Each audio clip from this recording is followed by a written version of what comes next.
moleque, eu tô bolado. O Guilherme tá mandando de moto ali em cima e falou assim: vem calma, Vem calma, vem calma, vem calma. vem calma.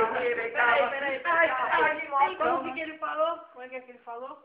Ele chegou na moral e mandou no sapatinho. Disse que queria comer o cu do Cauãzinho. Mas o moleque não é viado. O moleque é desbrasado. E todos já sabem que o Guilherme já deu rabo. Vem calma, vem calma, vem calma, vem.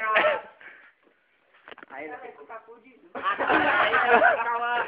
E aqui eu vou mandar. O Guilherme ali na também tá vazando. Calma, vem calma, vem calma, vem calma, Vem calma, vem aqui, vem calma, vem calma, vem calma. O Guilherme quer me dar.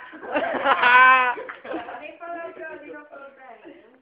Vem calma, vem calma, vem aqui, vem calma, vem calma, vem calma. O Guilherme tá querendo um jogo particular. Vem calma, vem calma, vem calma,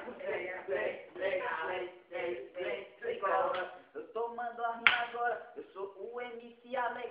E o Wender tá aqui, tá no peló com a Mac. O moleque é engraçado, o moleque é da hora. E se o cara tá chovendo, tá com o tênis da escola. Eu falei, não tem não. O Guilherme é viado e já deu o busão. Vem calma, vem calma. Da hora. Finalizando o vídeo aqui. Ô, Lucas. Vem cá, especialmente pra esse parceiro aqui. Que.